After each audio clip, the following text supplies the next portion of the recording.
Gabriel pour cette introduction. On a beaucoup de chance pour cette première table ronde parce qu'on a un panel très riche et très diversifié en termes d'expertise de secteur et d'activité économique. Donc je pense que ça promet des échanges très intéressants. On a un programme assez chargé, donc je vais entrer directement en matière avec la présentation des intervenants. Alors ils sont tous très connus dans le monde des affaires, donc la présentation sera très brève. Donc on a monsieur Jean Benardo qui est directeur général de HSBC Europe continentale, donc quelque part représentant le secteur bancaire, de la finance. Madame Christelle Heidemann, vous êtes présidente de Schneider Electric France, donc quelque part le domaine de l'énergie. Monsieur Antoine Frérot, président de Veolia, donc le secteur de l'eau. Madame Stéphane Palaise, présidente de la Française des Jeux, donc un secteur également avec ses spécificités, et monsieur Jean-Dominique Sénard, président de Renault, et donc le secteur de l'automobile. On a prévu de commencer avec un tour de table et proposer à chaque intervenant à sa discrétion de dire quelques mots sur sa conception, sur sa vision du sujet, sachant que le sujet de notre table ronde tourne autour des enjeux de la RSE, puisqu'on célèbre le 2e anniversaire de la loi Pacte. Donc on va évidemment aborder des thèmes qui sont autour de la raison d'être, la société à mission et tous les déploiements des programmes RSE. Donc je commence avec monsieur Bernardo au niveau de la RSE dans la vision finance bancaire et peut-être la raison d'être du système bancaire. Que pouvez-vous nous dire sur ces aspects ?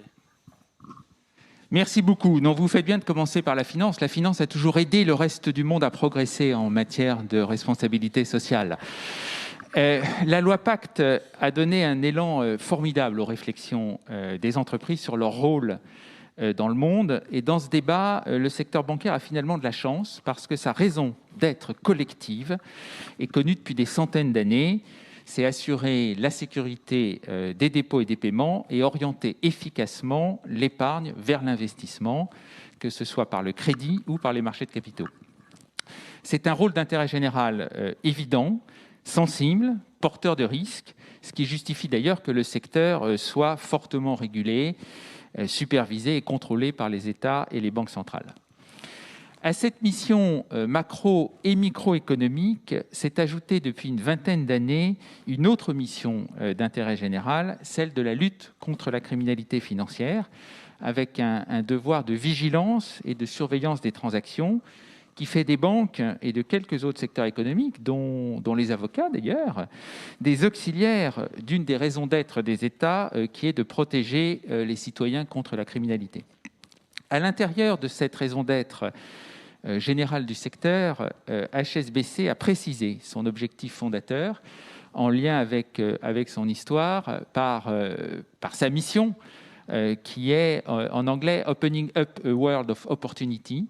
C'est pas si simple à traduire parce que l'anglais est fait d'images, donc « world » ça évoque la planète, « opening up » ça évoque créer des liens. En français, on a traduit ça par « créer un monde d'opportunités », ce qui est un tout petit peu réducteur. Mais c'est bien ça l'idée, c'est à l'international en particulier, d'aider nos clients à réaliser leurs projets et leurs ambitions, le financement étant un moyen et non pas une fin, sauf pour un banquier bien sûr, pour reprendre Oscar-Louis Barenton. La responsabilité sociale d'une entreprise, c'est un peu la manière d'exécuter la mission et les différentes crises ont montré d'ailleurs que le secteur n'était pas à l'abri de critiques sur ce point. C'est pourquoi nous travaillons beaucoup sur la méthode et les valeurs en liaison avec les régulateurs. La responsabilité sociale, c'est pour une banque, c'est souvent plus compliqué qu'on ne le pense parce que c'est un arbitrage permanent entre prendre des risques pour financer le développement économique et assurer la sécurité du système. La crise des subprimes a d'ailleurs montré un éclairage intéressant de cet arbitrage, qui est que si celui qui décide du risque n'est pas celui qui le porte, on crée un risque supplémentaire dans le système. Alors, nous sommes au 10e dialogue de l'inclusion et de la RSE. Valoriser les différences, c'est au cœur des valeurs de HSBC pour une raison simple. Nous sommes à la frontière des cultures britanniques, asiatiques et moyen-orientales depuis 150 ans, et nous savons à quel point le dialogue et les échanges entre zones économiques et culturelles différentes apportent de richesse à chacun, mais aussi de paix, car beaucoup de problèmes et de conflits découlent d'incompréhension, on le sait tous. Nous savons aussi que cette diversité culturelle n'est pas suffisante et qu'il nous reste beaucoup de progrès à faire dans d'autres domaines, et en particulier dans l'équilibre hommes-femmes. Et nous sommes d'ailleurs favorables dans ce domaine à des objectifs chiffrés en la matière, et nous en avons en interne à notre groupe. Merci beaucoup pour ces premiers éléments. Alors, Madame Heidemann, au niveau de Schneider Electric, on voit bien que le développement durable est certainement au cœur de vos actions. Vous pouvez nous en dire plus ? Oui, absolument. Alors, c'est vrai que chez Schneider Electric, nous, on est alors dans le domaine de la gestion de l'énergie plus que de l'énergie, et ça fait plus de 15 ans qu'on est engagé. Alors, sur tous les domaines de la RSE, on est depuis très très longtemps, on est convaincu que de toute façon un développement durable, ça passe par la création de valeur pour un écosystème. On est très très engagé dans l'inclusion par l'apprentissage, dans la diversité. On opère évidemment dans plus de 100 pays dans le monde, donc les enjeux d'inclusion et de diversité sont forts pour nous. Mais évidemment, la raison d'être qui a évolué, puisque depuis 15 ans, et on reviendra évidemment sur la loi Pacte, on a commencé par être convaincu que la transition énergétique allait être clé et que les enjeux climatiques étaient très très forts. Alors on parlait très très peu de ces sujets-là il y a encore 15 ans, mais ça fait très longtemps que notre stratégie est tirée par ça. Et donc la raison d'être qu'on s'est fixée, permettre à chacun de tirer le meilleur de son énergie et de ses ressources pour concilier progrès et développement durable pour tous, puisqu'on voit bien qu'on est dans un monde où on va devoir apprendre, dans le monde occidental et développé, à mieux consommer son énergie et ses ressources. Et en même temps, on a encore plus de quasiment 800 000 personnes dans le monde, 800 millions de personnes qui n'ont pas accès à l'énergie. Et on considère que c'est aussi un droit de l'homme, quelque part, et de la femme, enfin un droit humain, d'avoir accès à l'énergie. Donc on est très engagés, on mesure, et ça fait maintenant plus de 15 ans qu'on prend des engagements que l'on mesure et que l'on communique tous les trimestres auprès de nos différentes parties prenantes, en particulier évidemment nos salariés. Ça fait bientôt 10 ans que tous nos cadres dirigeants ont dans leur rémunération une composante liée aux engagements RSE de l'entreprise. On a évidemment maintenant depuis plus de 5 ans aussi dans notre gouvernance, conseil d'administration, un comité RSE et gouvernance. Et évidemment, la spécificité, j'allais dire pour nous, c'est que les enjeux de transition énergétique et meilleure gestion de l'énergie, on joue des deux côtés de l'équation. C'est-à-dire qu'évidemment, on prend des engagements forts. Et dans notre feuille de route, on a pris des engagements très, très forts en termes d'impact carbone pour l'entreprise, donc protection du climat. Tout ça étant très, très aligné sur les objectifs de l'ONU, les objectifs de développement durable de l'ONU. Les ressources. Limitation, impact, on a pris des engagements forts la semaine dernière on a rappelé nos engagements en termes de biodiversité, engagements forts en termes d'éthique, beaucoup d'engagements sur l'égalité. Donc évidemment, on ne va pas parler aujourd'hui spécifiquement de tous les enjeux d'égalité, mais c'est très très important pour nous. En particulier, on a pris également des engagements chiffrés pour Schneider Electric sur l'égalité homme-femme. Mais pour nous, l'égalité, c'est aussi l'accès à l'énergie dans des pays où ce n'est pas possible. Et puis, des engagements qu'on décline très localement. Et donc, dans notre modèle d'engagement, chaque patron de pays doit prendre des engagements locaux, puisqu'en fait, on évolue dans des écosystèmes locaux pour lesquels on voit bien que les engagements que moi, en tant que patronne de la France pour Schneider Electric, je veux prendre avec l'ensemble de mes parties prenantes ne sont pas forcément les mêmes que celui que le patron de la Roumanie voudra prendre, ou bien le patron de la Bolivie ou le patron de l'Indonésie. Donc, et ça, c'est très très important puisqu'on veut aussi être une entreprise très locale dans notre façon de fonctionner. Et puis, on joue évidemment et on travaille beaucoup pour faire en sorte que nos clients, qui sont aussi nos fournisseurs, puisque quand on parle d'engagement et de biodiversité, mais plus important de réduction de l'empreinte carbone de l'entreprise, notre empreinte carbone, on a pris des engagements très très forts pour être neutre en carbone en 2025, mais évidemment sur notre périmètre propre, nos propres sites, mais notre vraie empreinte carbone, elle passe essentiellement par nos fournisseurs et par nos clients. Et en fait, on travaille énormément, on a pris des engagements très très forts, on travaille avec nos nos 1000 premiers fournisseurs avec lesquels on s'engage à faire en sorte qu'ils divisent par 2 leur empreinte carbone d'ici 2025. Et ça fait partie de notre feuille de route pour être neutre totalement en carbone d'ici 2050. Donc on voit bien qu'on est dans un écosystème. Et évidemment, nous, Schneider Electric, on travaille des 2 côtés de l'équation, nous-mêmes en tant qu'organisation entreprise, mais de façon encore plus importante, tous nos clients, tous nos écosystèmes pour lesquels, évidemment, on met en œuvre des technologies digitales pour faire en sorte que cet enjeu climatique et d'empreinte carbone soit, et que finalement, on utilise au mieux notre énergie et nos ressources globalement. Voilà, donc c'est quelque chose qu'on a commencé il y a très longtemps et qu'on mesure, évidemment, et sur lequel on communique très, très régulièrement. Et Fort Pouvoir, évidemment, c'est devenu aujourd'hui, on en parle beaucoup, évidemment, aujourd'hui, et tous nos collaborateurs sont très, très fiers, mais c'est une vraie force d'attraction pour l'entreprise, et c'est vraiment au cœur de notre stratégie. D'accord, merci beaucoup. Donc, de nombreux axes de réflexion pour la suite de nos discussions. Donc, je me tourne maintenant vers Monsieur Frérot. Alors, au niveau de Veolia, il y a une dimension pionnière dans le domaine de la RSE. Je pense que vous avez une conception surtout basée sur une société à objectifs pluriels. Donc, je vous laisse dévoiler vos visions sur le sujet. Bonjour à toutes et à tous tout d'abord, et merci de votre invitation. Effectivement, l'utilité d'une entreprise ne se limite pas à ses performances économiques et financières.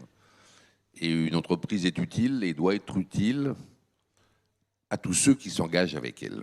Et ils sont nombreux, que ce soit ses clients, ses salariés, ses actionnaires, mais aussi ses fournisseurs, les territoires qui l'abritent, et plus largement même les générations futures, d'où l'intérêt pour la planète. La raison d'être d'une entreprise, elle doit évoquer et témoigner de cela. Et c'est pourquoi la raison d'être pour Veolia ne peut pas se limiter à dire ce que l'entreprise veut faire. Pourquoi elle est utile? Elle doit y ajouter aussi à qui elle est utile, et enfin comment elle est utile à tout cela. C'est pourquoi la raison d'être de Veolia ne se limite pas à un court paragraphe ou un slogan ou un motto, mais fait plusieurs pages. L'importance d'exposer l'utilité de l'entreprise pour tous ses partenaires, pour toutes ses parties prenantes, exige également de dire comment on peut gérer les priorités entre ces différentes parties prenantes. Et la raison d'être de Veolia expose que la poursuite de l'utilité et de l'intérêt de toutes ces parties prenantes doit receler le même degré d'exigence entre tous. Et que cette utilité, pour toutes ces parties prenantes, a le rang d'objectif, et pas seulement de contrainte, pour tout cela. La responsabilité sociale et environnementale, qui a permis de faire beaucoup de progrès depuis une vingtaine d'années, elle se limite au mot de responsabilité, sans, me semble-t-il, élever au niveau d'objectif, de finalité, ces performances extra-financières. Et très souvent, avec la RSE, la performance financière est restée l'objectif numéro 1, et la RSE, le complément, la cerise sur le gâteau. Une raison d'être, aujourd'hui, devrait permettre de dépasser ce stade-là, et plutôt que RSE, responsabilité sociale et environnementale, je pense qu'on devrait désormais parler de performance sociale et environnementale, et d'apporter des preuves de ces performances, de les mesurer et de se fixer des objectifs. Et c'est en apportant ces éléments de preuve pour toutes les dimensions de l'entreprise qu'on apportera également la preuve que c'est parce que l'entreprise est utile et utile à beaucoup qu'elle est également prospère, notamment pour ses performances économiques et financières. C'est le stade qui me semble aujourd'hui être nécessaire pour, je dirais, dépasser l'étape des 20 dernières années et de pouvoir montrer à l'ensemble des populations dans lesquelles l'entreprise se déploie que, contrairement à ce que certains pensent, c'est-à-dire que l'entreprise n'est finalement utile qu'à quelques-uns, elle est finalement utile à beaucoup plus. Que d'ailleurs, si cette utilité n'est pas prouvée, ces parties prenantes, ou certaines d'entre elles qui s'estimeraient insuffisamment prises en compte, finiraient par s'éloigner de l'entreprise et la menaceraient. Menacerait d'ailleurs plus globalement sans doute le système économique dans lequel nos entreprises se déploient, c'est-à-dire l'économie de marché. C'est pourquoi c'est une étape importante et que l'entreprise a donc pas un seul objectif, une seule performance. C'est un outil à performance plurielle ou à objectif pluriel que sa raison d'être doit refléter. Ce qui ne veut pas dire que une entreprise à raison d'être ou à performance plurielle, ce soit une entreprise bisounours, une entreprise gentille. Non, ça veut dire que c'est une entreprise forte, forte parce que soutenue, soutenue par tous ceux qui s'y engagent, parce qu'ils y trouvent un intérêt. Et c'est cette force-là qui permettra la pérennité, qui, pour exister, exige le partage entre ces différentes parties prenantes, le dialogue avec elles. Mais ne nous y trompons pas, il ne s'agit pas de l'entreprise bisounours. Et c'est la condition, me semble-t-il, de cette force, que de solidariser tous ceux qui s'engagent avec elle, que l'entreprise doit bâtir. Merci beaucoup. Alors, on aura l'occasion de revenir sur la raison d'être, puisque c'est un peu l'un des thèmes principaux de notre session. Je passe la parole à Madame Pallez. Alors, ça pourrait être intéressant par rapport à votre positionnement économique et à la spécificité de votre modèle économique, peut-être d'expliquer comment on intègre la RSE dans une vision de modèle économique de l'entreprise. Alors oui, je pense que ce qui est intéressant dans le cas de la Française des Jeux, c'est que tout ce qui a été dit par Antoine Frérot est vrai, mais d'une certaine manière encore plus vrai pour une entreprise comme la Française des Jeux, à raison de ses spécificités. Donc la Française des Jeux est une entreprise donc, qui est dans le secteur des jeux d'argent, qui est un secteur qui comporte des risques. D'une certaine manière, c'est un peu comme la banque, c'est-à-dire les risques sont associés à son activité. C'est pourquoi elle est dans un secteur qui est régulé. C'est pourquoi elle gère en partie une activité qui est en monopole et régulée à raison de ce monopole. Donc tout ça, ça c'est la spécificité de l'entreprise, de son modèle historique, puisque les loteries sont fondées pour apporter une contribution à la société au départ. Et ce qui est intéressant dans notre cas, c'est qu'il y a eu une sorte d'alignement des planètes au moment où nous avons réfléchi, et notamment avec notre actionnaire, chez qui nous sommes en quelque sorte ici à Bercy, à la manière de faire évoluer le capital de l'entreprise, et donc à la fois au fondement juridique, et évidemment au projet que l'entreprise devait proposer à ses actionnaires, mais d'une certaine manière à l'ensemble de ses parties prenantes, à ses salariés, à ses actionnaires, à ses fournisseurs, à son réseau de détaillants, qui est un grand réseau de commerce de proximité français, le premier. Et tout ça s'est cristallisé en quelque sorte avec la loi Pacte, puisque la loi Pacte, c'est aussi la loi qui a autorisé l'État donc à passer en dessous de 50% du capital de l'entreprise, qui a donc fondé le sous-jacent juridique de cette privatisation et du cadre dans lequel nous allions agir. Et puis c'est surtout, encore une fois, donc à l'automne 2019, où nous avons été donc sur ces bases proposer aux investisseurs de rentrer à notre capital en disant il y a une imbrication totale entre nos objectifs économiques et nos objectifs extra-financiers, à la fois à raison de l'histoire de l'entreprise. C'est la campagne qui a expliqué d'où nous venions, comment, après la guerre de 14, nous avions été créés pour apporter de l'aide aux gueules cassées, puisque c'est le fondement historique de l'entreprise, mais comment nous allions en quelque sorte continuer à démontrer à la fois notre responsabilité dans le contrôle des risques et notre contribution à la société. Donc tout ça a été complètement imbriqué et proclamé et proposé aux investisseurs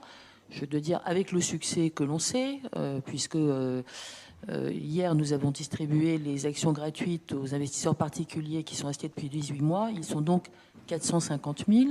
Je vois Bruno Le Maire qui rentre et qui a donné donc ces actions gratuites hier et qui s'en est félicité, comme moi, d'avoir eu ce succès. Et ce succès, encore une fois, il vient du fait que nous avons dit que le modèle économique de l'entreprise était un modèle qui comprenait ces engagements de responsabilité, de durabilité, d'impact sur la société. Et donc, nous n'avons, depuis notre privatisation à l'automne 2019, nous n'avons fait que déployer, éprouver, évidemment, les preuves sont essentielles, ce projet. On l'a déployé donc, en le mettant dans nos statuts dès notre première AG, donc en juin 2020, en prenant des engagements, en créant notre comité de parties prenantes, en le réunissant 2 fois dans l'année 2020 d'ores et déjà, et surtout en apportant des preuves concrètes que ces engagements n'étaient pas juste de vaines paroles, mais qu'ils étaient suivis des faits, notamment pendant la crise. Et donc c'est ce que nous avons aussi montré, c'est que pendant la crise, il fallait d'une certaine manière apporter encore plus de preuves, et c'est ce que nous avons fait, notamment sur le commerce de proximité. Voilà, on pourra y revenir éventuellement, mais je ne voudrais pas être trop longue. Donc je crois que notre histoire, c'est vraiment la démonstration que c'est effectivement une partie intégrante du projet de l'entreprise et qu'il n'y a pas de projet économique pour une entreprise sans aussi un projet à impact sociétal. Merci beaucoup Stéphane Pallez. Et maintenant, nous avons l'honneur d'avoir notre ministre de l'économie, des finances et de la relance pour parler de raison d'être. Bruno Le Maire. Bien, bonjour à tous. Pardon de prendre le train en marche, mais j'avais des obligations ce matin. D'abord, je veux saluer tous les présidents de sociétés qui sont présents à cette table ronde. Profiter de la présence de Stéphane Pallez pour la féliciter des résultats de la Française des Jeux et du succès de la privatisation de la Française des Jeux. Je sais que c'est un mot qui parfois choque certains. Je pense que ça ne choquera pas ceux qui ont fait le pari de cette privatisation, qui ont acheté des actions de la Française des Jeux et qui, aujourd'hui, en retirent tous les bénéfices. Nous fêtons donc aujourd'hui les 2 ans de la loi Pacte. Je pense que cette loi restera comme un des piliers et un des marqueurs forts du quinquennat du président de la République. Parce que dans le fond, c'est cette loi qui ouvre la voie à un nouveau capitalisme pour lequel je plaide depuis maintenant plusieurs années, plus responsable, plus respectueux de l'environnement. Je sais que vous tous ici, vous y attachez beaucoup d'importance. Antoine Frérot s'est beaucoup engagé sur ce sujet depuis très longtemps. Plus respectueux de la parité femmes-hommes, qui est pour moi un élément absolument clé de la redéfinition de ce que doit être ce capitalisme, et évidemment plus respectueux de l'environnement. Dans le fond, dans cette période de sortie de crise, la loi Pacte prend tout son sens. Parce que c'est dans les sorties de crise que nous faisons les choix stratégiques qui vont orienter la nation française pour les décennies à venir. On peut revenir au statu quo ante en se disant « ça y est, la crise est passée et on va faire comme avant ». Ce serait une erreur politique et économique profonde. On peut à l'inverse se dire que cette crise a montré un certain nombre de lacunes, de faiblesses, et que nous allons les corriger. Et avant de revenir à la loi Pacte, je voudrais vous indiquer ce qui, pour moi, sont les faiblesses que cette crise a montrées et auxquelles il faut impérativement remédier. La première faiblesse, c'est sur les chaînes de valeur. Nous devons relocaliser des chaînes de valeur en France et en Europe de manière plus générale. Et l'idée que, dans le fond, l'avenir économique, c'est à la répartition, à l'éclatement des chaînes de valeur partout à travers la planète, en se disant que la seule chose qui compte, c'est d'avoir le coût le plus faible possible. Et que si une pièce coûte 1 centime d'euro moins cher, mais qu'elle est produite 5000 km plus loin, il vaut mieux la produire 5000 km plus loin. Cette idée-là est une idée fausse, c'est une erreur. Elle a entraîné des délocalisations depuis 30 ans en France. C'est la première chose sur laquelle nous voulons revenir. Nous le faisons par exemple dans l'industrie automobile, et je vais en remercier Jean-Dominique Senard, en relocalisant des chaînes de valeur de l'industrie automobile, qui va passer du thermique à l'électrique, en France ou en Europe. Mais cette relocalisation industrielle est pour moi l'une des leçons majeures qu'il faut tirer de cette crise économique. La deuxième, c'est que l'innovation est la clé. Et que dans un certain nombre de secteurs, il reste pour la France et pour l'Europe du terrain à rattraper. Nous avions, avant la crise, une croissance modeste, une croissance, on ne va pas dire faible, mais pour faire simple, un peu à la va comme je te pousse. Et on se satisfaisait d'avoir une croissance très modeste, là où la Chine ou les États-Unis avaient des taux de croissance beaucoup plus élevés. Eh bien nous, la leçon que nous tirons, c'est qu'il faut que nous ayons un potentiel de croissance plus élevé au lendemain de la crise, ce qui suppose plus d'investissements, plus d'innovation, plus de nouvelles technologies. Et c'est un des éléments clés. J'ai déjà indiqué à plusieurs reprises que le plan de relance se déployait très bien, mais ça n'exclut pas de remettre un peu d'argent supplémentaire sur l'investissement et l'innovation à la rentrée. Il ne s'agit pas de faire un deuxième plan de relance, il s'agit juste de dire on peut peut-être sur l'hydrogène, sur les questions de traitement des eaux et des déchets qui sont un sujet extrêmement sensible, sur la batterie électrique, sur l'intelligence artificielle, sur la 5G, sur les constellations, comme la constellation que propose Thierry Breton en orbite basse, remettre un peu d'argent avec un seul objectif, être aux meilleurs standards mondiaux pour faire jeu égal avec la Chine et avec les États-Unis. Parce que l'enjeu stratégique est bien là pour l'Europe, faire jeu égal avec la Chine et avec les États-Unis. Enfin, deux dernières leçons qui nous ramènent à la loi Pacte. La première, c'est que la croissance doit être une croissance verte. Il n'y a pas le choix. Et nous sortons de plus d'un siècle et demi de croissance qui s'est faite au détriment de la planète, en exploitant les ressources de la planète et en se disant il y en aura toujours assez. Cette idée-là est révolue. Nous ne pouvons avoir de la croissance qu'en protégeant la planète. Et si nous voulons conjuguer croissance et respect de la planète, la clé, c'est l'innovation. Il n'y en a pas d'autre. Sinon, l'alternative, c'est la décroissance. Bon courage à ceux qui vont expliquer la décroissance aux Français en leur expliquant concrètement ce que ça veut dire. Bon courage à ceux qui vont dire aux Français qui sont touchés par le cancer qu'ils auront des traitements moins bons parce que nous renonçons à l'innovation. Bon courage à ceux qui expliqueront aux Français qu'il faudra qu'ils laissent leur portable débranché 5 heures par jour parce que nous manquons d'énergie. Bon courage à ceux qui vont expliquer aux Français qu'ils ne pourront pas utiliser leur voiture pendant des plages horaires entières parce que nous avons renoncé à l'innovation et aux nouvelles technologies. Bon courage à ceux qui expliqueront aux Français qu'on ne va plus envoyer de satellites d'observation de la planète et du climat parce que nous avons renoncé à l'innovation et aux nouvelles technologies. La décroissance est une impasse. Et la seule alternative à la décroissance, c'est la croissance verte fondée sur les nouvelles technologies et l'innovation. Et les entreprises là-dessus, c'est elles qui ont le rôle clé à jouer. Nous, États, nous définissons des normes. Nous mettons en place des incitations fiscales. C'est très important. La taxonomie verte est quelque chose de très important pour orienter les financements vers la croissance verte. Mais au bout du compte, c'est vous qui décidez. C'est vous, les chefs d'entreprise, avec vos salariés, avec vos actionnaires, qui décidez. Quand nous mettons en place la raison d'être, ou, pour aller un peu plus loin, le statut de société à mission, c'est vous qui devez vous saisir de ces instruments. Nous avons mis à votre disposition. Nous les avons votés, nous les avons transcrits dans la loi, transcrits dans les codes français, mais c'est à vous de vous en saisir. Et c'est ça qui donnera, je crois, du sens à l'activité économique qui est la vôtre. Je veux en remercier tout particulièrement Jean-Dominique Senard, parce que c'est bien la preuve de la méthode qui a été la nôtre, l'imbrication complète des entreprises avec le monde politique. Il n'y a pas d'opposition entre nous. Il y a une complémentarité.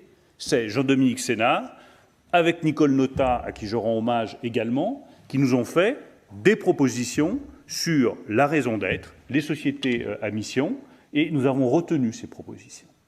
J'ajouterais retenu contre vents et marées. Parce qu'aujourd'hui, on a un dialogue de l'inclusion de la RSE, tout ça se passe très bien, c'est formidable, mais souvenons-vous des combats auxquels nous nous sommes trouvés confrontés, des oppositions radicales. Nous allions tuer le capitalisme, nous allions ruiner l'économie française, nous allions conduire à leur perte les entreprises les plus profitables de France. C'est à peu près ce que j'avais entendu à l'époque, il y a un peu plus de 2 ans. La réalité, c'est qu'une entreprise ne peut pas réussir, ne peut pas embaucher les meilleurs, ne peut pas attirer les jeunes, si elle n'explique pas quelle est sa raison d'être. À quoi sert son travail, son profit, ses résultats? Elle n'a aucune chance, demain, d'attirer les meilleurs à soi si elle renonce à donner le meilleur d'elle-même. Et c'est bien ça la raison d'être. Donner le meilleur de soi pour attirer les meilleurs à soi.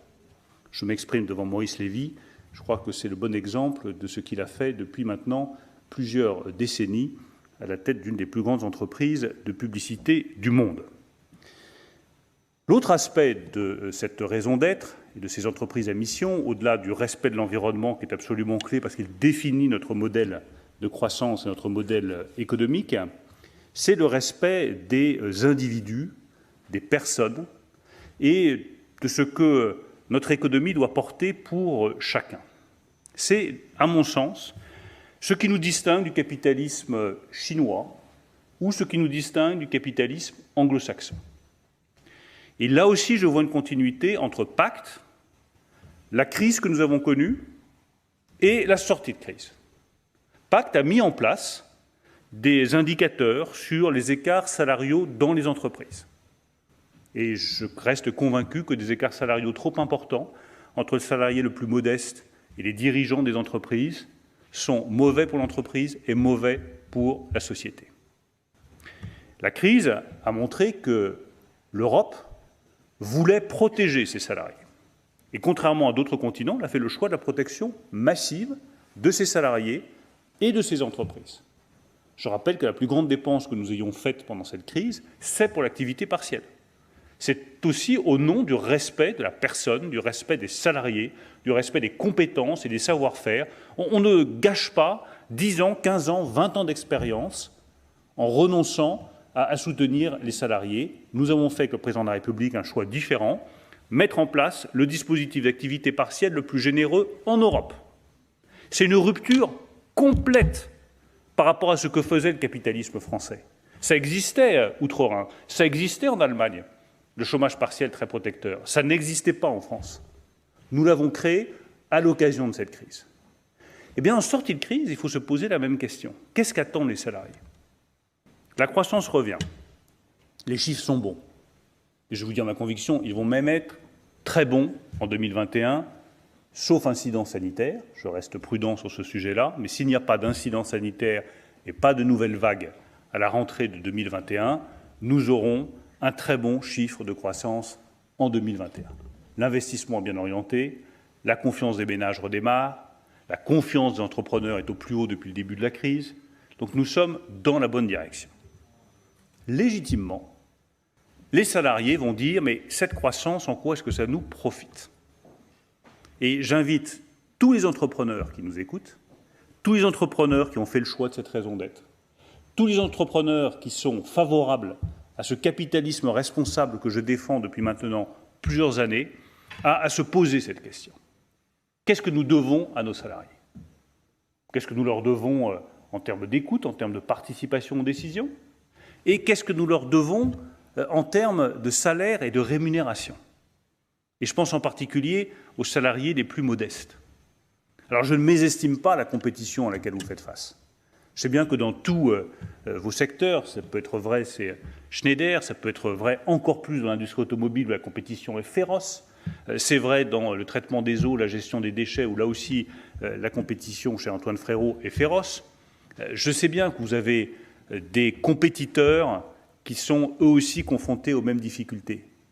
Mais la solution ne peut pas être à chaque fois de dire « désolé, pour les salariés, ce n'est pas possible ».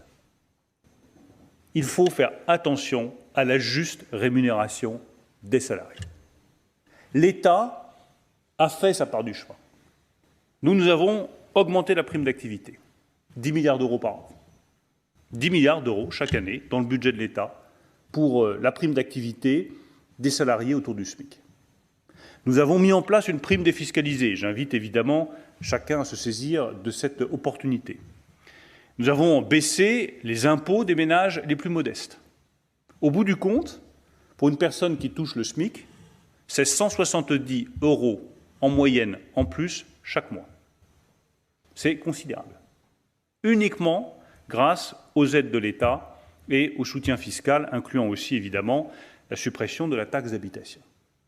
J'invite toutes les entreprises à se poser cette question de la juste rémunération des salariés les plus modestes en sortie de crise. Je ne donne pas des indications, je ne suis pas là pour dicter le comportement des entreprises, je dis juste que c'est un débat qui aura lieu, qui est légitime et auquel nous devons apporter des réponses positives. Le deuxième sujet sur lequel je me suis beaucoup engagé, que je veux souligner aussi ce matin, c'est celui de l'égalité entre les femmes et les hommes. Beaucoup a été fait dans les conseils d'administration grâce à la loi Copé-Zimmermann. J'ai soutenu, là aussi, contre vents et marées, la proposition de loi de la députée Marie-Pierre Rixain qui vise à avoir 30% de femmes dans les instances dirigeantes en 2027 et 40% en 2030. Cette proposition de loi est une bonne proposition. Et l'égalité femmes-hommes est un atout majeur pour la société française. Ce n'est pas une contrainte. Autant je peux entendre sur les salaires que oui, c'est une contrainte, il y a une compétition, c'est vrai que c'est difficile, mais on va se battre et on va y arriver pour que les salariés les plus modestes soient mieux rémunérés. Autant je ne comprends pas qu'on puisse m'opposer la moindre idée de contrainte sur l'égalité femmes-hommes dans les instances dirigeantes. Tout ce qu'on me présente, ce sont des excuses. Il n'y a pas assez d'ingénieurs, il n'y a pas assez de recrutement, il n'y a pas de vivier. Enfin, cette expression, il n'y a pas de vivier, je vous le dis comme je le pense, elle est insupportable. Il y a autant de femmes que d'hommes dans la société française, donc il doit y avoir une égalité entre les femmes et les hommes, y compris dans les instances dirigeantes. Et oui, il reste un travail considérable à faire pour que dans les écoles d'ingénieurs, il y ait autant de femmes que d'hommes. Oui, un travail considérable à faire au niveau de l'éducation et de l'enseignement supérieur. Oui, c'est à chaque fois un combat. Mais au sortir de ce combat, la France en sortira plus juste et plus forte. L'égalité femmes-hommes est une des conditions pour que notre société soit plus juste et plus forte et que notre économie soit plus efficace. C'est une conviction absolue que je porte au fond de moi. Donc saisissez-vous là aussi de cette opportunité. L'égalité femmes-hommes n'est pas une contrainte, c'est une chance. Et je le vois comme responsable politique tous les jours. Enfin, un tout dernier mot qui est un mot de fierté. Moi, je suis fier, depuis plus de 4 ans que je dirige le ministère de l'économie et des finances, des entreprises françaises et des entrepreneurs français. Je sais qu'il est de bon ton à chaque fois de se jeter des sacs de cendres sur la tête, mais on n'a pas réussi, on n'y arrive pas. Mais c'est faux. Ce que réussit l'économie française à l'heure où je vous parle, en 2021, est exceptionnel.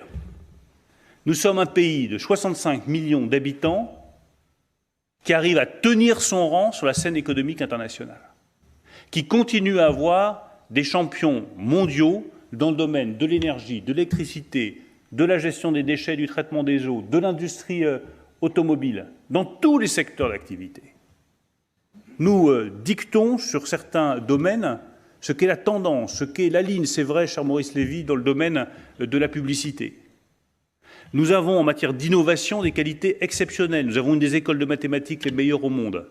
Nous sommes en train, dans certains secteurs, je pense au calcul quantique, je pense aux batteries électriques, je pense aux semi-conducteurs, d'enregistrer des succès qui sont de classe mondiale. Donc soyez fiers de vous. Je souhaite que les entrepreneurs français, qu'ils soient patrons d'une TPE ou d'une très grande entreprise du CAC 40, soient fiers de ce qu'ils réussissent. Et qu'ils se disent qu'au sortir de cette crise, l'économie française va sortir encore plus puissante, encore plus efficace et encore plus juste. En tout cas, c'est ma conviction profonde.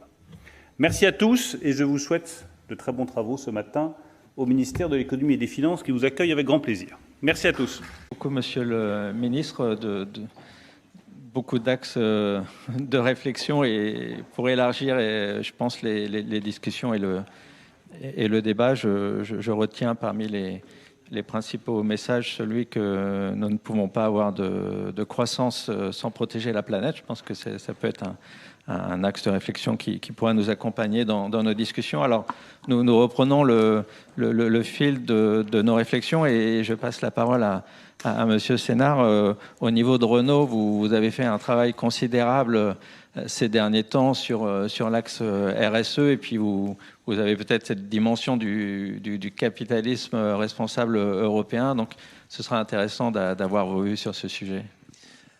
Merci beaucoup. Il y avait une tradition républicaine qui consistait à dire qu'on ne parle pas après l'État. Je vais faire exception, mais j'avoue que je ne suis pas responsable. Par contre, vous m'en excuserez si vous le voulez bien.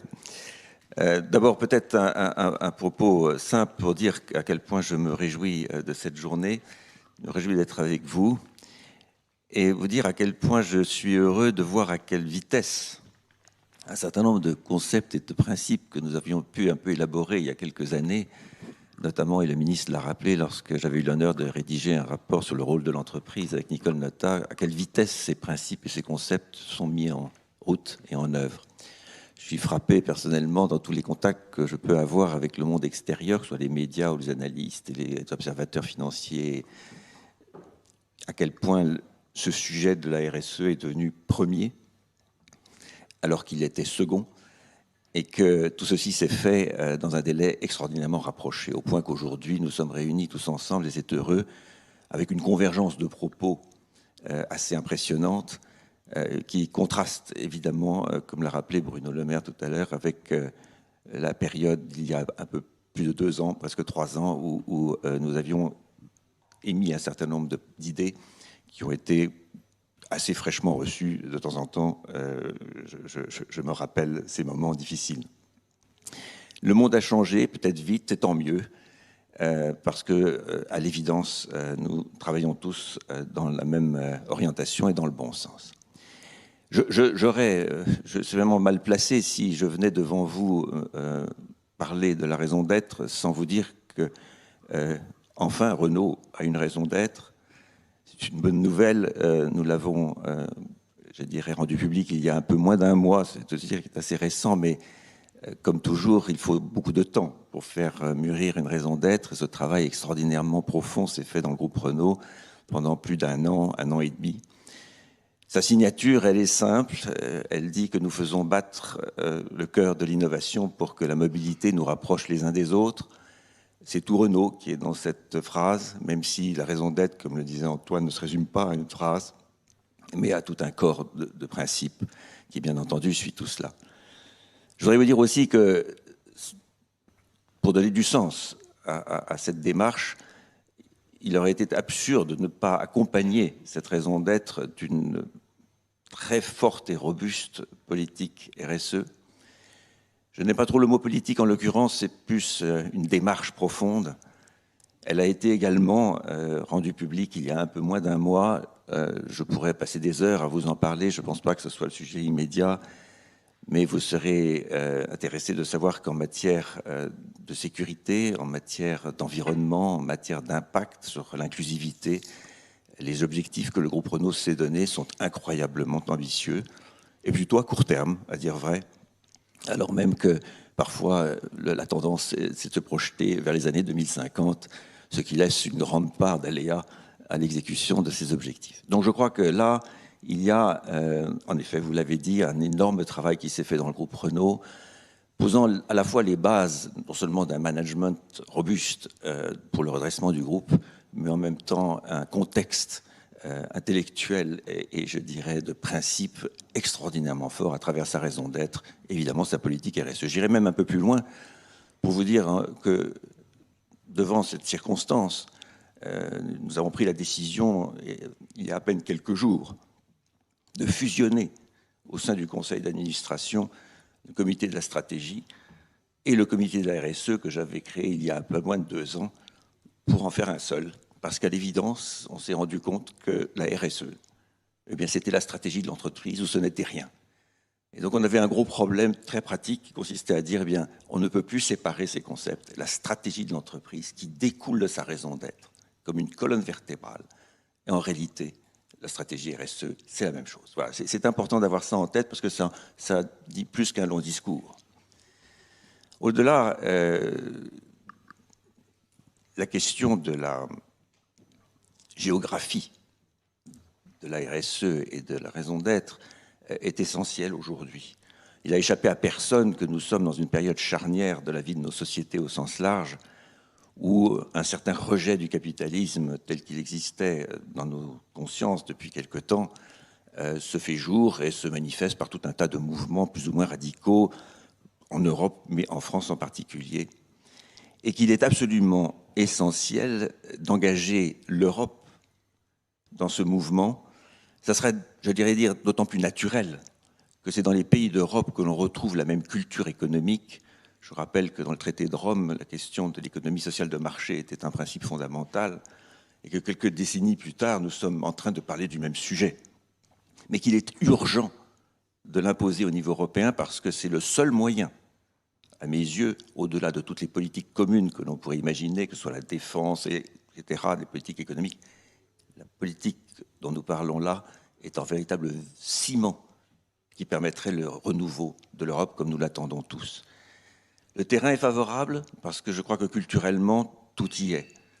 Mais il va falloir passer par un certain nombre de décisions politiques assez fortes parce que sinon, nous allons en parler beaucoup, mais nous risquons beaucoup de nous retrouver sous une influence anglo-saxonne dans ce domaine, sans parler d'une influence du capitalisme d'État asiatique ou chinois, qui véritablement sont deux influences qui ne sont pas au cœur de la culture européenne, mais qui risquent de la dissoudre si nous n'y prenons garde.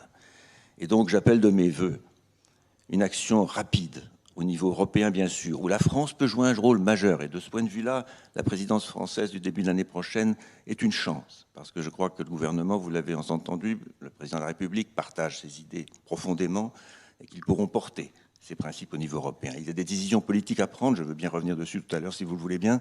Elles sont essentielles par rapport au marché financier, par rapport à la reprise en main de la publication des performances financières qui aujourd'hui sont largement influencées par le monde anglo-saxon, et également et bien entendu et surtout la publication de nos performances extra-financières qui sont en principe et doivent être le reflet de nos valeurs européennes.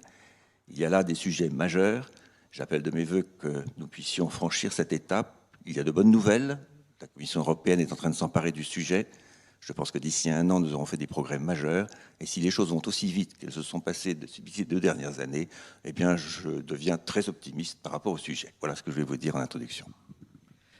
Merci. Alors, peut-être à titre de premier constat, après ce tour de table de lancement, je repasse la parole à Cyrielle Ariel, parce que vous êtes très engagé sur les sujets de RSE. Vous avez interviewé des centaines de dirigeants dans vos émissions. Vous venez récemment de publier un livre, Nos raisons d'être, sur le sujet. Alors, que vous inspirent ces premiers développements pour nous alimenter dans l'entrée en matière du débat? Merci beaucoup Pierrick, et notamment parmi mes 37 leaders qui font partie de mon livre Nos raisons d'être vers une société plus durable et plus humaine, il y a Jean-Dominique Senard que j'ai eu l'opportunité de mettre dans ce livre. De toute façon, je ne pouvais pas le publier sans Jean-Dominique Senard, bien évidemment, l'origine de ce rapport Nota Senard. Donc, ce que je peux dire, c'est qu'effectivement, depuis maintenant plus d'1 an, notamment avec cette émission, par le biais de cette émission, mais également plein de conférences que je peux faire en périphérie, pas plus tard qu'il y a 10 jours, avec Oxfam, Cécile Duflot, qui fait aussi partie de ce livre, et encore avec le mouvement Impact France, qui regroupe tous nos entrepreneurs sociaux. Le thème, c'était la bourse ou le climat. Et ce qu'il en ressortait, et je pense que vous êtes d'accord, c'est que le principal ennemi aujourd'hui, pour vivre dans on va dire, animer en tout cas cette économie plus responsable, c'est que le principal ennemi, c'est le court-termiste, c'est le court terme. Donc aujourd'hui, on voit qu'il y a une véritable effervescence. Aujourd'hui, on parle beaucoup de taxonomie verte. À 11h30, notre secrétaire d'État qui sera là pour l'ouverture dans cette salle même cet après-midi va parler notamment à 11h30. On va dire c'est un peu le bicorp à la française. Donc en France aussi, en plus de cette loi Pacte, de cette raison d'être dans les statuts, il y a encore aussi de cette société à mission. Il y en a quand même à l'heure actuelle 166. Donc depuis la promulgation, je tiens à saluer cette centaine d'entreprises françaises qui ont joué le jeu, au-delà de la raison d'être de l'inscrire dans le statut, de changer leur statut à devenir société à mission. Elle va parler donc tout à l'heure, Olivia Grégoire, de effectivement ce système d'impact, ce formulaire justement pour noter toutes nos entreprises sur les critères ESG. Il y a également une plateforme de l'ESS. Nos entrepreneurs aussi s'engagent parce que c'est véritablement le format de cette émission. Une grande entreprise, J'espère bientôt vous recevoir également à Veolia, avec un challenger, un entrepreneur engagé. Et on le voit aujourd'hui, effectivement, c'est ce que disait notre ministre de l'économie, des finances et de la relance, c'est qu'aujourd'hui, nos entrepreneurs, notre jeunesse, vous challenge, vous, pour dire mais qu'est-ce que vous faites? Parce qu'en termes d'attractivité, en termes de marque employeur, en termes de fidélisation, on veut éviter les turnovers, on veut fidéliser nos parties prenantes, également nos employés, mais également attirer cette jeunesse. Et donc on voit que par exemple Yuka, ce sont plus de 20 millions de consommateurs en France, tout le monde connaît je pense ici Yuka, vient de sortir l'éco-score pour ensuite évaluer au-delà des recettes alimentaires, mais également l'impact environnemental des entreprises. Et on voit que voilà, c'est véritablement sur toutes les lèvres. Donc je tiens à saluer tous nos dirigeants dans cette matinée, mais également tous ceux qui s'emparent de cette raison d'être. Et au-delà d'un slogan, alors chez Veolia, vous ne nous facilitez pas la tâche pour les journalistes si c'est une grande et longue raison d'être. C'est pas évident de la résumer en plateau. Mais véritablement, ce qui est hyper intéressant, c'est de dire, au-delà de la formuler, de la mettre dans vos statuts, ça c'est aussi une autre étape, parce que parfois c'est juste effectivement sur un site internet et puis on s'engage pas trop dans les statuts. C'est ensuite bien évidemment la faire infuser. C'est véritablement tout au long de la colonne vertébrale de l'entreprise à toutes les échelles. Donc je tiens à saluer cette démarche. Je trouve qu'il y a une véritable effervescence, que c'est au cœur de tous les sujets. Ça touche nos entrepreneurs, ça touche notre jeunesse, ça touche la société civile, ça touche bien évidemment nos politiques. Et on l'a bien compris, le changement ne pourra pas se faire sans vous, nos entreprises. Donc vous avez de sacrées responsabilités au pluriel. Parfait. Donc, vous avez parlé dans ces éléments de réflexion et de premier constat des parties prenantes, et c'est l'un des premiers thèmes sur lequel nous souhaitions intervenir, parce que cette terminologie a pris sa place dans le monde de la RSE. Il a même pris sa place dans la législation, puisque le terme partie prenante est repris par exemple dans la loi sur le devoir de vigilance. Ça peut être intéressant de définir concrètement comment se structure le travail avec les parties prenantes, comment on interagit avec les parties prenantes. Et à ce niveau-là, Madame Pallez, je sais que au niveau de la Française des Jeux, vous avez beaucoup travaillé sur le sujet. Vous pouvez peut-être nous expliquer comment ça fonctionne? Alors, premièrement, sur la question, c'est quelles sont les parties prenantes? Alors, nous, on a fait un choix dès le départ, consistant à dire que, évidemment, la première partie prenante, ce sont les salariés, parce que sans les salariés, il n'y a pas de raison d'être, il n'y a pas d'engagement. Et comme ça l'a été dit, en plus, les salariés sont extrêmement demandeurs et actifs sur ce sujet. Donc, la première réponse, c'est que c'est avec les salariés que nous avons construit la raison d'être, avant, évidemment, qu'elle arrive dans les statuts de l'entreprise et qu'elle prenne la forme d'engagement et que nous créions un comité de parties prenantes. Donc le choix, c'est celui-là, et c'est les salariés, ils sont, le ministre l'a dit, ils sont vraiment très forts dans la gouvernance de l'entreprise, dans le dialogue social et dans le dialogue autour de la raison d'être en permanence, depuis l'origine et encore maintenant. Donc le comité des parties prenantes, en fait, nous n'avons pas mis les salariés parce que nous avons voulu rassembler d'autres parties prenantes qui sont moins au quotidien dans l'entreprise, mais qui sont néanmoins fondamentales pour nous. Et donc on a essayé, à travers ce comité qui comporte 13 membres, qui est présidé par Rosemarie Van Lerberg, d'aller représenter justement beaucoup de parties prenantes qui sont notre périphérie immédiate, mais une périphérie avec laquelle nous entretenons des relations très très fortes. Donc évidemment, on y a mis les représentants de ce réseau de commerce de proximité, donc qui sont en particulier les buralistes et les vendeurs de presse, et qui sont aujourd'hui l'essentiel de nos 30 000 points de vente sur l'ensemble du territoire, et avec qui nous avons non seulement donc un dialogue évidemment économique, puisque nous les rémunérons pour vendre nos produits, mais avec qui nous avons un dialogue aussi sur les engagements que nous pouvons prendre ensemble, et aussi la manière dont nous allons, encore une fois, au-delà d'une relation économique avec eux, en les soutenant. Et c'est ce que nous avons fait pendant la crise et c'est ce que nous allons faire en sortie de crise également. C'est-à-dire que clairement, nous les soutenons au-delà, encore une fois, d'une simple relation économique et financière, parce que nous pensons que ce réseau représente pour nous un engagement de maintien de commerce de proximité dans les territoires qui fait partie du tissu national et de son animation et d'un certain équilibre de la société française qui, je pense, est important pour chacun d'entre nous. Les autres parties prenantes dans ce comité, on a essayé évidemment, on a attiré les meilleurs experts, y compris donc internationaux, justement de la gestion des jeux d'argent et de la manière dont on le fait de manière responsable. Donc nous avons une des plus grandes expertes mondiales canadiennes qui participe, une ancienne patronne de loterie allemande qui est aussi d'ailleurs une ancienne personnalité politique.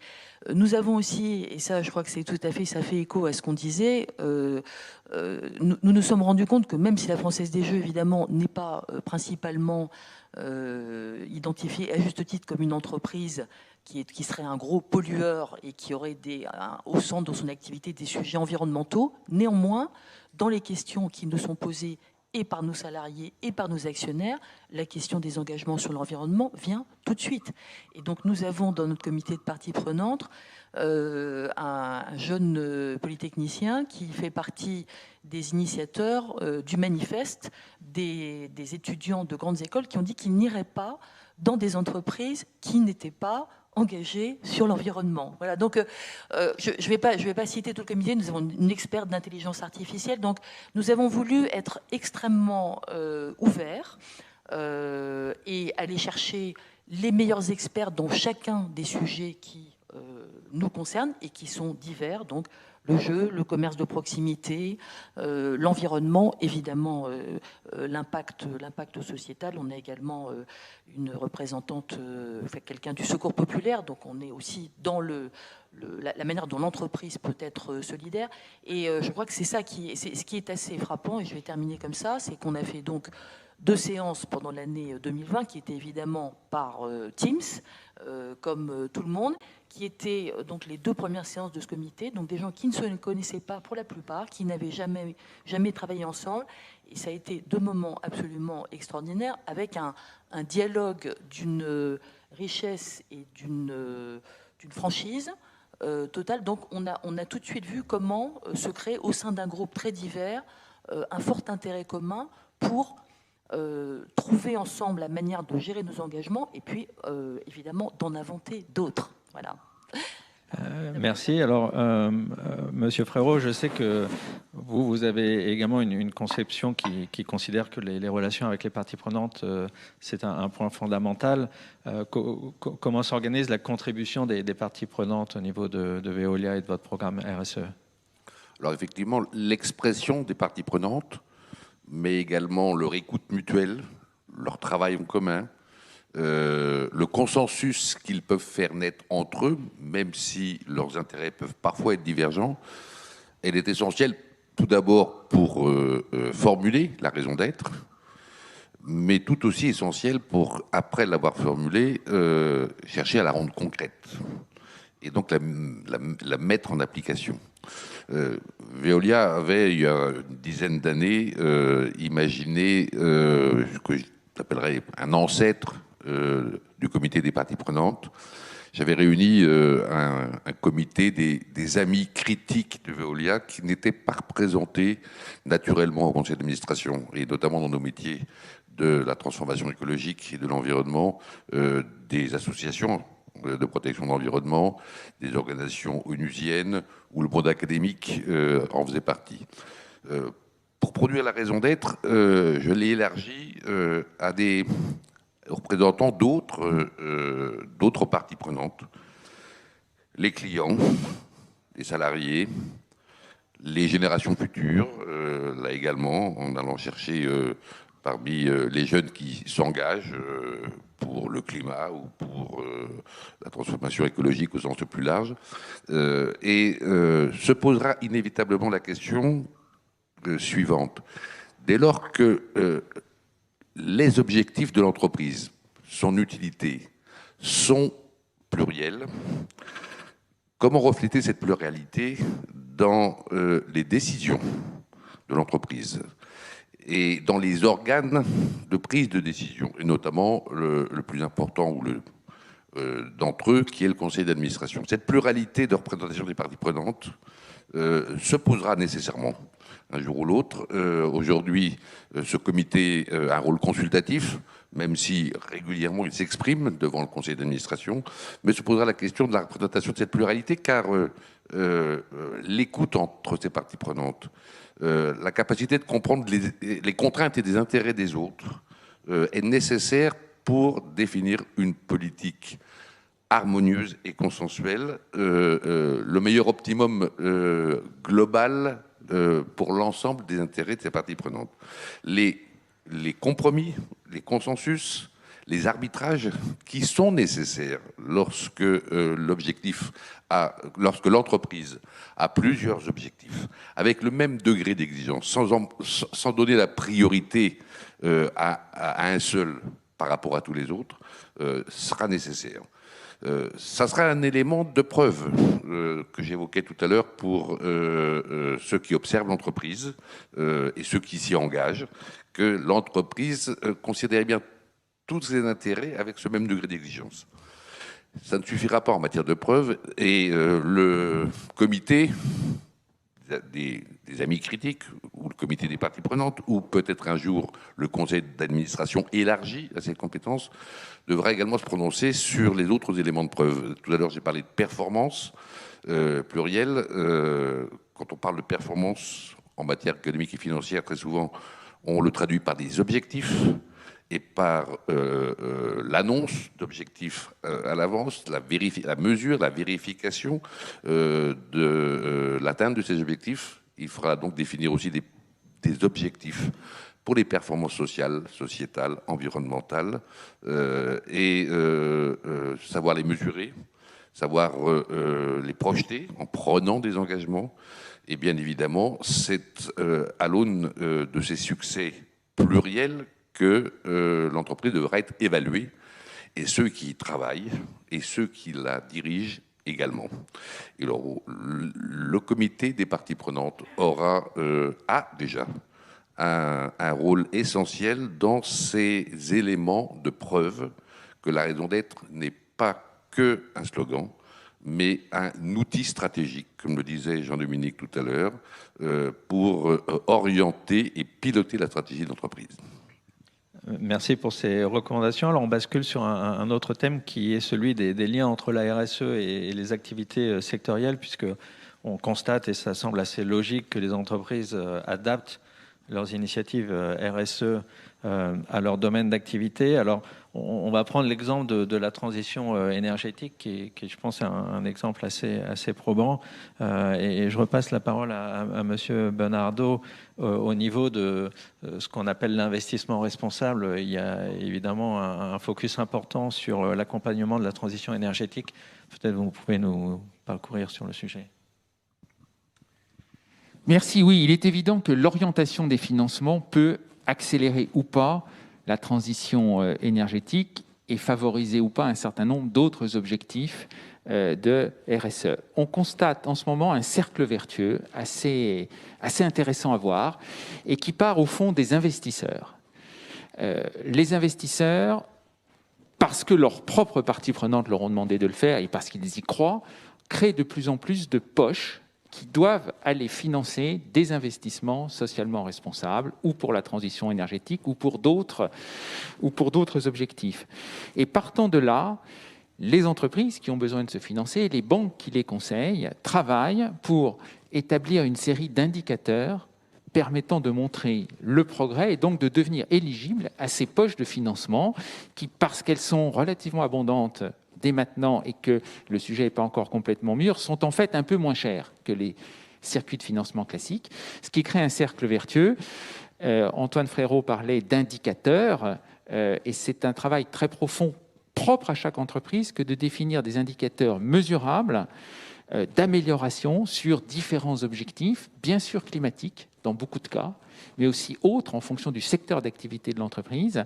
Et c'est des indicateurs qui ont l'avantage d'être sur des durées plus courtes, qui sont celles des financements. Ce n'est pas 2050, c'est un financement à 5 ans, il faut délivrer à 5 ans, un financement à 10 ans, à 10 ans. Et donc on voit ce cercle vertueux en place, les banques y participent activement en tant que conseil et en tant qu'élément important du circuit de financement.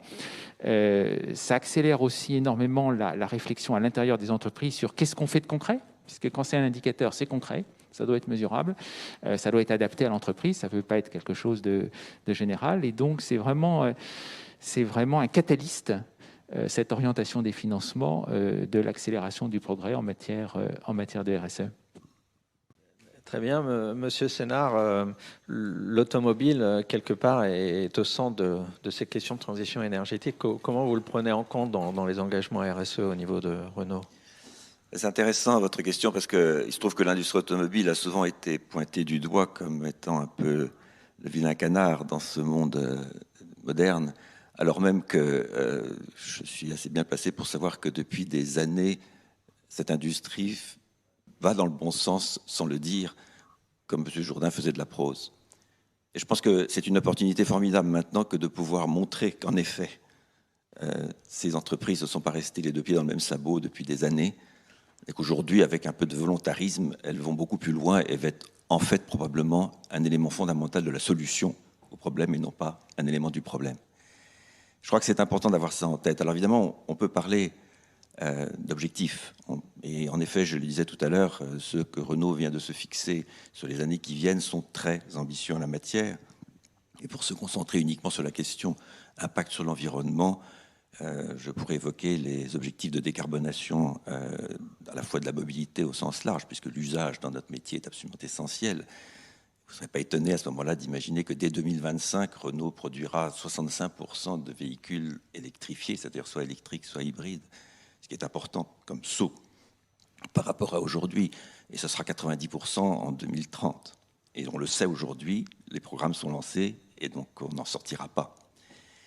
On pourrait parler de la décarbonation de nos propres usines, et je veux dire que de ce point de vue-là, même si aujourd'hui quelques usines comme celle de Tanger sont déjà carbone zéro, ce que tout le monde ne sait pas, nous aurons des usines en France dans très peu de temps qui vont être des modèles du genre. Je me permets de citer l'usine de Flins, dont tout le monde pensait il y a quelque temps qu'on serait amené à la fermer.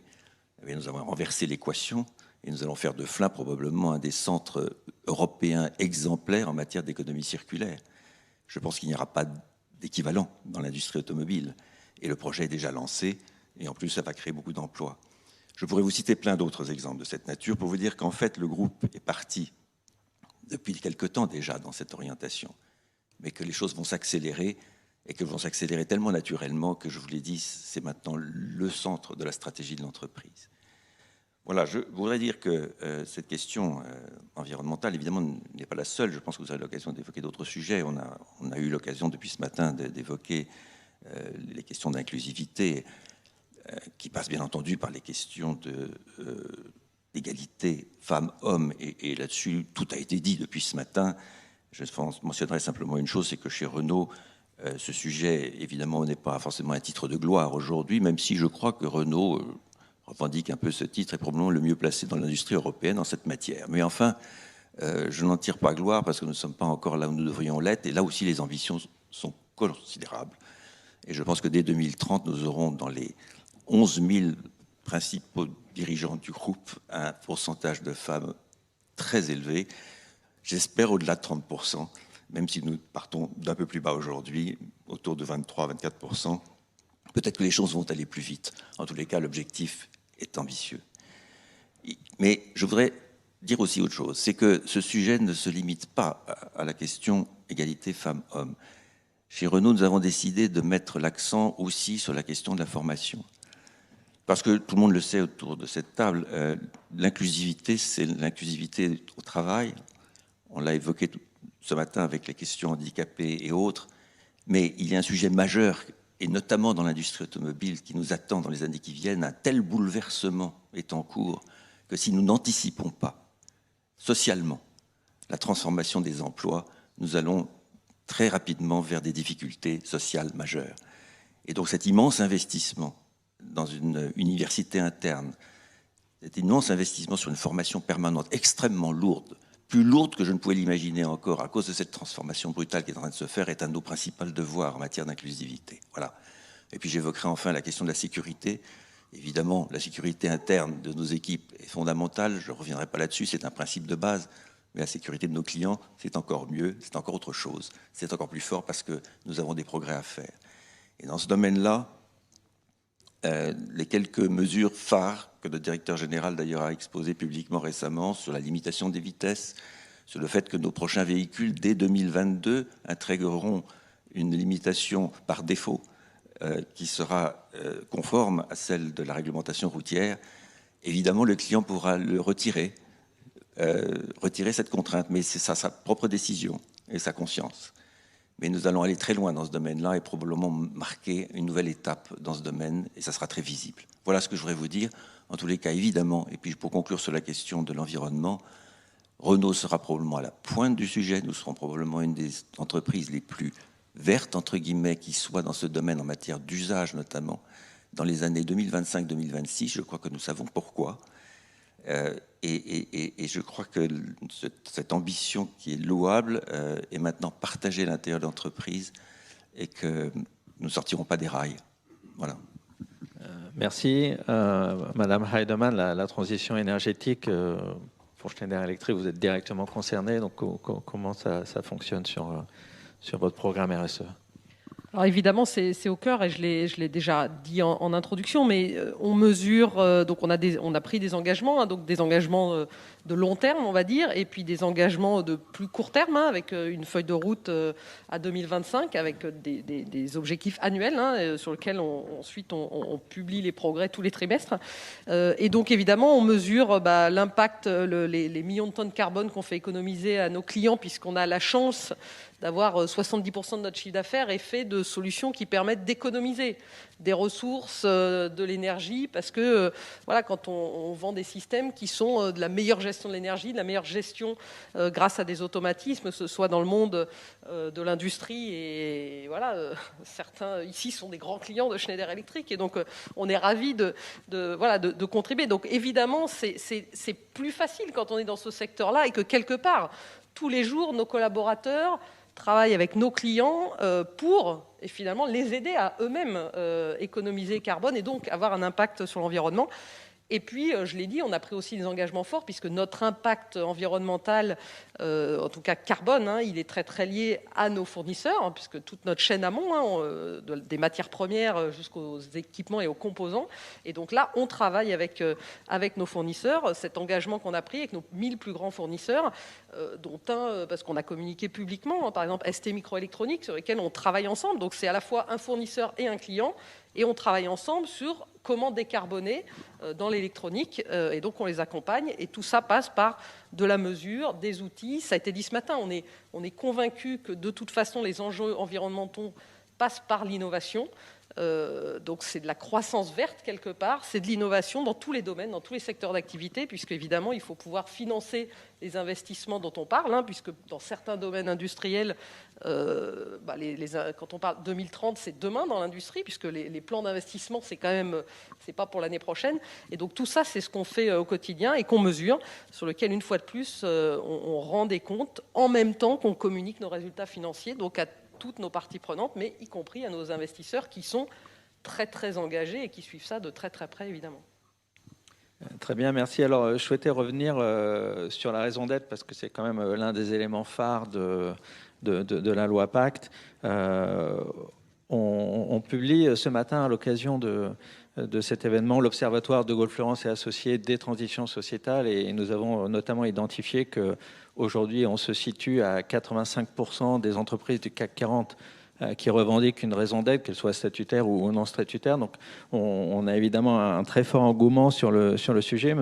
Monsieur Frérot, quel regard vous portez sur l'engouement de la raison d'être? Je crois que le micro est ici. Et je sais que vous avez, dans votre discours d'introduction, insisté sur le fait que la raison d'être doit être sincère, doit être opérationnelle.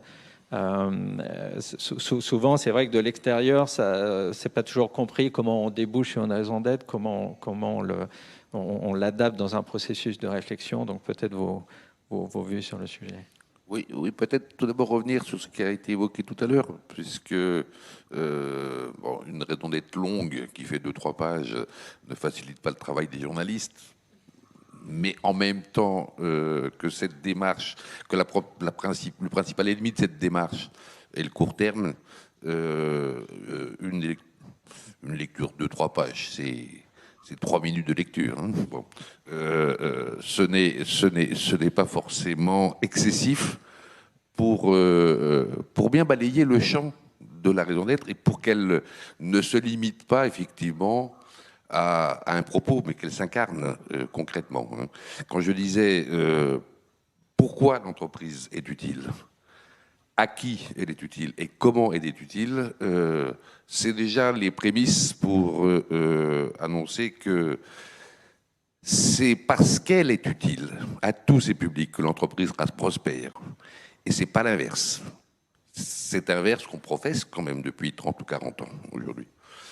Et donc, je pense qu'il convient de couvrir l'ensemble de ces champs. Et pour mettre d'accord, d'ailleurs, pour faire converger un texte auprès de l'ensemble des parties prenantes, ça a pris, chez Veolia également, une bonne année et demie, avec de nombreuses réunions. Le conseil d'administration s'est 5 fois réuni pour finalement arrêter ce texte, avec beaucoup de discussions, par exemple, sur la notion d'équité, puisque dans le texte initial, le comité des amis critiques avait souhaité que l'intérêt des différentes parties prenantes soit traité avec équité. Nous sommes finalement parvenus avec ce terme de même degré d'exigence, car le problème de l'équité est complexe hein, pour un conseil d'administration. Bref, c'est effectivement un travail profond. Et plutôt que faire court pour faire simple, il faut mieux faire plus long, quitte progressivement à affiner les choses. Il n'est pas impossible que le texte s'affine dans les années qui suivent au fur et à mesure de son utilisation, de son usage. Les critères de performance que j'évoquais tout à l'heure, et dans ce monde actuel où malheureusement la gouvernance par les nombres domine, et où on ne peut pas imaginer d'apporter une preuve sans apporter un nombre, les critères de performance, leur choix, les objectifs projetés doivent pouvoir être facilement reliés à la raison d'être. C'est pour ça que ce texte, il est la base de ce que peuvent faire émerger des critères de performance pluriannuels.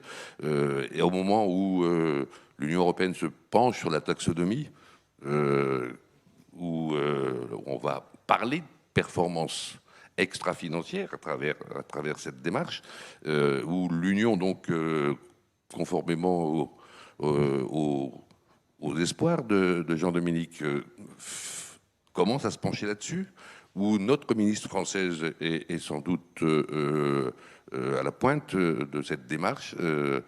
C'est le moment maintenant de transformer la raison d'être en critères de performance et en preuve à apporter à nos populations qu'ils se tromperaient s'ils continuent à penser que l'entreprise ne sert que quelques-uns. Encore faut-il régulièrement leur apporter cette preuve-là, parce que les faits le font déjà, mais si on ne les met pas en scène, si on ne montre pas, si on ne dit pas, si on n'apporte pas la preuve qu'une entreprise s'occupe de beaucoup de public, eh bien, elle ne sera pas crue. Et donc, il est urgent maintenant de passer à la deuxième phase, celle des preuves. Merci beaucoup, mais c'est vrai qu'avec ce texte, du coup, de 3 minutes, vous vous différenciez de façonner un avenir durable maintenant. C'est pas mal. On va prendre une question avant de terminer cette table ronde. Malheureusement, c'est moi qui dois couper un peu, mais je pense que c'est une question auquel vous pouvez tous plus ou moins répondre, parce que ça vous concerne. C'est quel indicateur majeur pour mesurer la performance sociétale et environnementale au sein de votre entreprise ? Il ne peut pas y en avoir un seul, je suis désolé. Donc, bon, je vais vous donner ce que Veolia a construit pour les 4 années qui a commencé déjà l'année dernière, avec 5 grands domaines de performance. Le domaine économique et financier, avec 4 critères classiques, là, qu'on imagine volontiers, facilement. La performance sociale à destination des salariés d'entreprise, là aussi avec 4 critères, la santé et la sécurité au travail, la mixité, le taux d'engagement des salariés dans l'enquête d'engagement annuel auprès des 170 000 salariés du groupe, et encore un autre. La performance environnementale, qui est plus facile sans doute à désigner pour un groupe comme Veolia, tant dans le domaine des déchets, dans l'eau, et que dans le domaine du climat. La performance sociétale, au-delà donc du social, sur ce que nous pouvons apporter à la société. Dans ce schéma-là, le nombre de raccordés à un système d'eau potable en permanence en fait partie, par exemple. Le degré d'innovation, difficile à formuler tant que critères. Bref, nous en avons 18 de critères. Là aussi, grand débat au Conseil. Trop de critères tuent les critères. Et pourtant, les rémunérations variables des cadres dirigeants et supérieurs d'entreprise sont assises sur la performance sur ces 18 critères. Avec un grand débat avec les actionnaires du groupe, quand j'ai proposé que les 4 pour la performance économique et financière ne dépassent pas 50% du poids dans cette rémunération, que les autres représentent l'autre 50%. C'est pas facile d'avoir un seul critère. Il n'y a pas un critère seul. Et en plus, le social et le sociétal, c'est 2 choses différentes.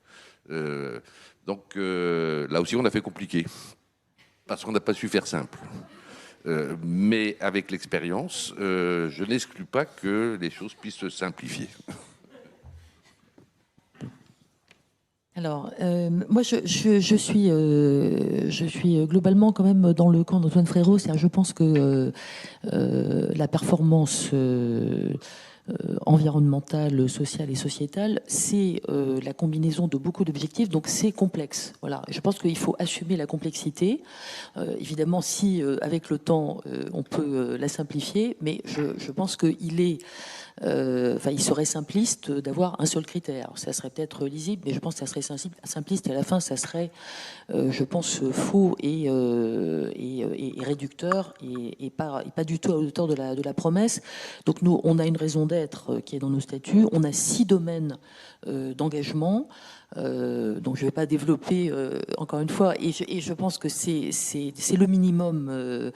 On a essayé d'être relativement synthétique, mais on a bien 6 domaines d'engagement.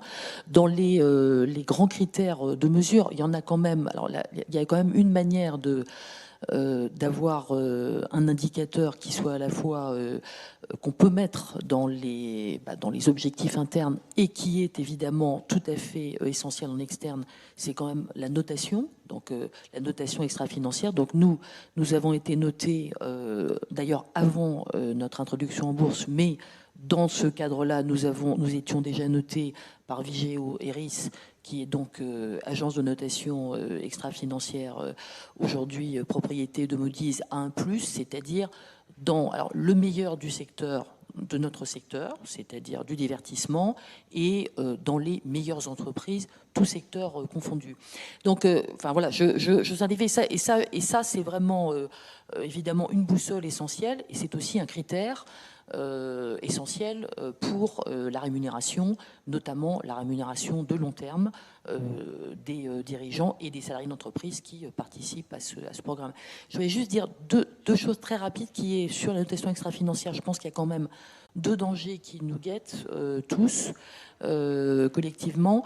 L'un, c'est quand même que cette notation extra-financière qui est tellement importante soit justement très complexe et réservé à quelques initiés. Je pense qu'il y a un besoin de transparence et de simplification et de compréhension par les acteurs de la société civile, parce que à la fin, ils sont demandeurs aussi de comprendre. Simplification, mais pas simplisme. Pas simplisme, on est d'accord, pas simplisme. Et le deuxième, ça me rappelle un peu les débats sur la notation financière il y a quelques années, c'est qu'il n'y a pas beaucoup d'acteurs européens en la matière, donc il y a quand même un danger qui nous guette aussi, qui est d'être dans la main, en fait, de gens qui nous notent et qui ne participent pas à notre conception de la culture du capitalisme responsable au niveau européen que, justement, Jean-Dominique Senard rappelait. Donc, je crois qu'il y a quand même un enjeu stratégique là-dessus qui nous dépasse, je me permets de le dire à ce moment-là. Merci. Merci. On va tous se retrouver sur le thème de la simplicité, de la complexité. Bon, Paul Valéry qui disait tout ce qui est simple est faux, tout ce qui est complexe est inexploitable. Donc on est au milieu du sujet. On est en train de traiter cette question-là et je pense qu'en effet, avec le temps, un certain nombre d'éléments vont s'affiner. À l'intérieur même des entreprises, les priorités vont évoluer et par conséquent générer une forme de concentration de l'attention. Je crois que c'est sain d'ailleurs. Rien n'est figé complètement. Il faut absolument imaginer de la respiration dans ce domaine-là. Sinon, on va se retrouver dans quelques années un peu comme les dinosaures de la raison d'être et rien n'aura bougé. Donc il faut avoir l'esprit ouvert de ce côté-là et je crois qu'on est tous très à l'aise et d'accord là-dessus. Donc chez Renault, c'est ça le sujet. On ne peut pas être simple, mais on essaye d'être le plus concentré sur les objectifs du moment. Je l'ai dit tout à l'heure en matière d'environnement, puisque c'était la question de base, la question de la décarbonation de nos productions et de l'usage de la mobilité est au cœur de la stratégie du groupe. Ça va très loin et ça va jusque, quand on parle de production, en amont, de la décarbonation de la production des batteries, qui est un sujet majeur, puisque je vous rappelle que les batteries, ça va représenter pas loin de 30 à 40% du coût de fabrication d'un véhicule aujourd'hui, et que donc si ceci n'est pas décarboné à l'origine, on a quand même un petit problème de conscience. Et donc on va y arriver, notamment en France, ça tombe bien, si on arrive à mettre des usines de batteries en France qui seront alimentées par une énergie décarbonée, on sera probablement les meilleurs de la classe. Voilà, je vous donne cet éclairage parce que tout le reste devient effectivement un peu plus complexe. Et puis merci de réévoquer cette question européenne parce qu'elle me tient franchement à cœur. Faisons très attention. Dans nos critères, nous allons mettre en place, comme vous l'avez entendu tout à l'heure, chez Antoine, chez vous-même, des critères sociaux qui ne sont pas nécessairement des critères fondés sur des valeurs anglo-saxonnes ou asiatiques. Pardonnez-moi, je n'ai rien contre l'Asie, cher Jean, mais il y a un sujet qui est quand même essentiel, qui porte à notre propre raison d'être de citoyens européens. Et là, en effet, nous sommes sous une forme de risque, de menace. Les agences de notation sont à 95% anglo-saxonnes. Il n'y en a pas d'européenne, c'est quelque chose d'invraisemblable, il faut qu'on corrige cela. La méthodologie pour le calcul, le travail homogène de ces critères d'extra-financiers n'existe pas aujourd'hui, c'est à l'Europe de mettre ça en œuvre.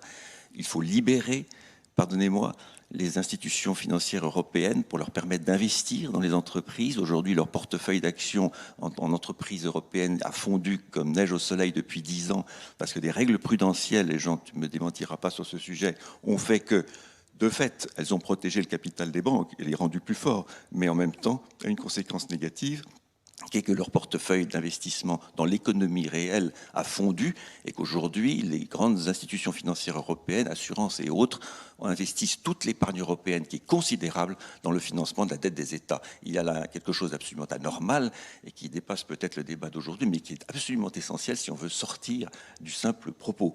Et là, des décisions majeures au niveau de la Commission européenne doivent être prises et peut-être aussi une incitation forte à la création d'agences de notation européennes afin que nous ne soyons pas submergés par une culture qui avance d'une certaine manière dans le domaine de la RSE et la culture anglo-saxonne aujourd'hui est en train de faire ce mouvement, on le sait bien, mais elle est incomplète et elle n'est pas conforme notamment aux valeurs de solidarité et de rôles sociaux que nos entreprises jouent dans nos territoires. Et si nous laissons passer ça, eh bien, je vous le dis, notre culture européenne risque de se dissoudre et je ne donne pas cher au fond du fond de la vraie solidité de l'unité européenne. Voilà. Pardonnez-moi de terminer là-dessus, mais je crois que ce sont les grands sujets qui nous attendent maintenant. Merci beaucoup, Madame Heidemann. Monsieur Bernardo, quelques mots de conclusion Je ne peux qu'appuyer tout ce qui a été dit sur le fait que nous, on a 11 indicateurs, voilà, donc c'est pas 18 ou 6, mais non, je rejoins vraiment ce qui a été dit, surtout que, et quand on est un groupe mondial, une fois de plus, et qu'on a des collaborateurs en Chine, aux États-Unis, partout dans le monde, à la fin, c'est la culture d'entreprise aussi qui crée le lien entre les collaborateurs, et effectivement, les collaborateurs ont envie de comprendre comment eux-mêmes peuvent contribuer au-delà des indicateurs de performance financière qui sont très très bien suivis par tout un tas d'indicateurs financiers. Et donc ça veut dire aller dans beaucoup plus de granularité parce qu'un opérateur de ligne de production ne fait pas la même chose qu'une personne aux achats, ne fait pas la même chose qu'un technicien d'intervention sur le terrain. Et donc tous ces gens-là doivent s'y retrouver. Et donc oui, c'est compliqué, mais c'est notre travail de le rendre plus simple. Alors, je vais d'abord réagir juste brièvement sur ce qui a été dit sur la souveraineté européenne. C'est très important. Le meilleur moyen d'être bien classé dans la vie, c'est d'établir soi-même son classement. Et donc, il ne faut pas hésiter à le faire. Les autres le font sans aucun état d'âme, que ce soit pour les classements des entreprises, des institutions financières, de la solvabilité ou des universités. On n'a qu'à faire le nôtre et on trouvera un classement très, très différent. Sur la question de nos indicateurs, nous, on a... Pour éviter la complexité, on a renvoyé sur la complexité de nos clients. Et donc, on a dit tout ce qu'on fait, nous, pour financer des clients qui font bien sur leurs indicateurs, c'est bien. Et donc, notre premier indicateur, c'est de financer des gens qui font bien. C'est plus facile à suivre. Et le deuxième est interne, et il est complètement focalisé sur l'inclusion. Et dans l'inclusion, évidemment, la parité homme-femme en premier, mais aussi d'autres types d'inclusion qui correspondent à notre culture, sous plein d'angles, dont certains sont d'ailleurs interdits en France, mais autorisés ou encouragés dans d'autres pays. Et cette inclusion, ça crée une dynamique interne très très forte, une culture d'entreprise très forte, un objectif collectif d'amélioration qui mobilise largement les équipes. Le mot de la fin pour vous, Pierrick. Oui, merci. Je pense qu'en effet, on a vraiment fait un tour très approfondi de la question avec des vues très intéressantes qui sont en même temps des vues convergentes. Donc, je pense que c'est très encourageant pour l'avenir de la RSE en France. Merci. Merci à tous nos dirigeants de s'engager et de faire vivre